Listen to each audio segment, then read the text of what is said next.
Hello and welcome to the lesson on critical path analysis.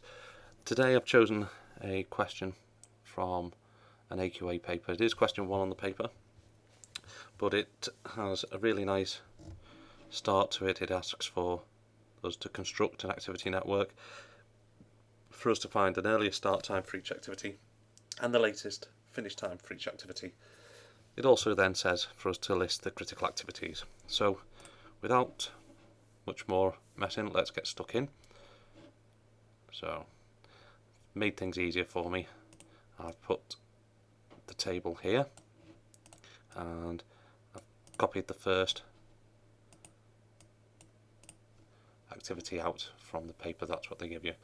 Now, here it says activities, and the first activity is activity A. It says there's nothing before it, so it doesn't rely on anything, but it says it's going to last 3 hours. So you can see they've said that it's going to last 3 hours. It's activity A, which is great. So now let's have a look at activity B. Activity B, which I'm going to call this one here.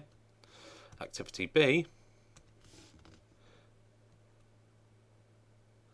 lasts 3 hours. And for B to start, A has to have finished. So we can join it up just like that. We've done that one now, so let's move on to activity C. Well, activity C lasts 4 hours, and again it relies on A having finished first. So that's that one done. Now the next activity, activity D, relies on B and C. So ideally, we need to think about where we're going to place this activity. There's no point placing it down here, it wouldn't look straight, wouldn't look right. So we're going to put it here so that B and C can join up to it. And we're going to write in the things that we need to. So D goes there, it's going to last 6 hours, and we need to join it up with B and C. And don't forget the arrows to show which ones need to finish first.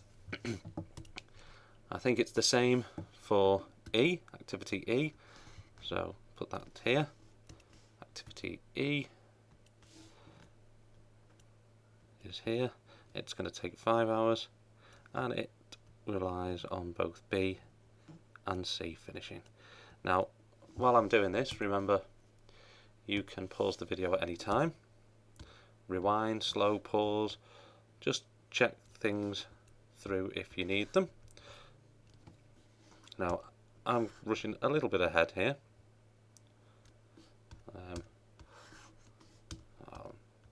You can pause the video, but I can see where all the different activities need to go, so I'm just rushing ahead a little bit so that I can put them in the right place.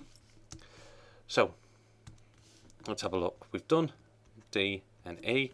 F follows on from C, so this is F. It follows on from C, and it lasts 2 hours. G, down here, again follows on from C, and it lasts 1 hour. H, now this is a bit of a different one, follows on from A, so link A all the way up to this one here, and call this one H. H lasts 15 hours. Okay, so there we go. Now we're on I, J and K.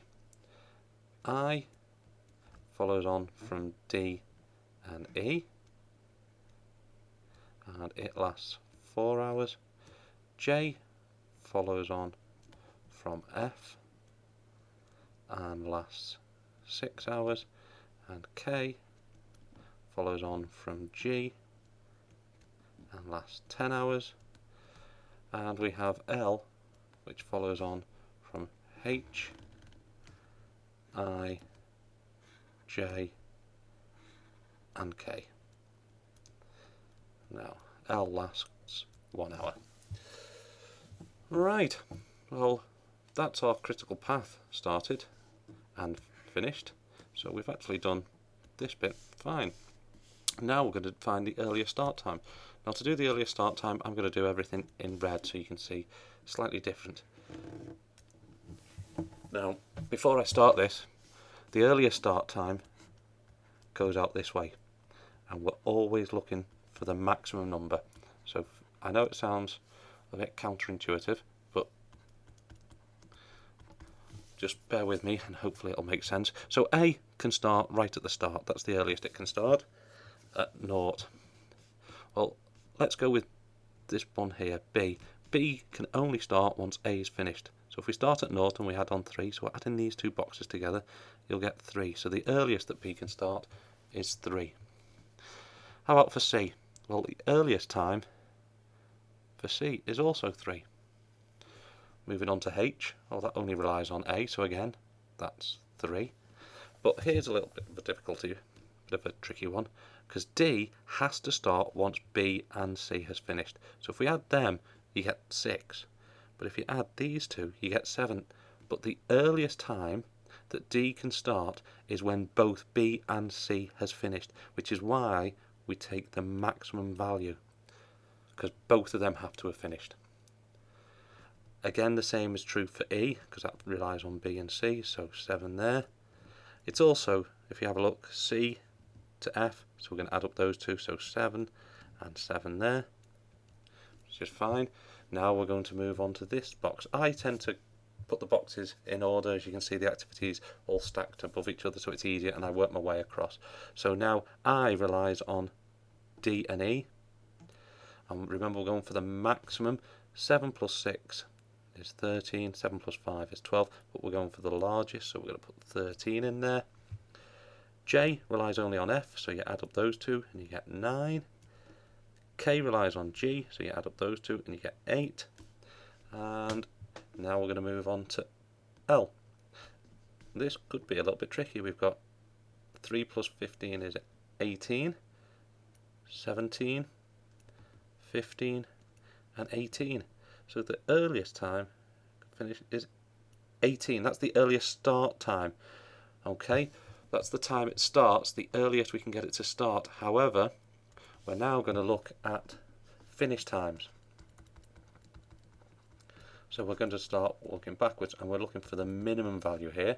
Well, if that's the earliest start time for L, we've got to add on 1, so the earliest finish time is 19. Now we're going to work backwards, and we're going to do the same.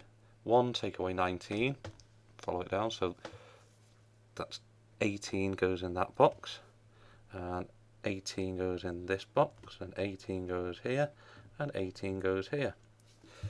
Now let's work backwards on this one. So 18 take away 10 is 8, 18 take away 6 is 12, 18 take away 4 gives us 14 for both of them.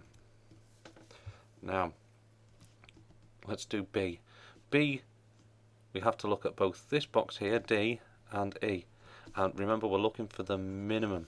So 14 take away 6 is 8, or 15 take away 4 is 9. So we're going to put 8 in here.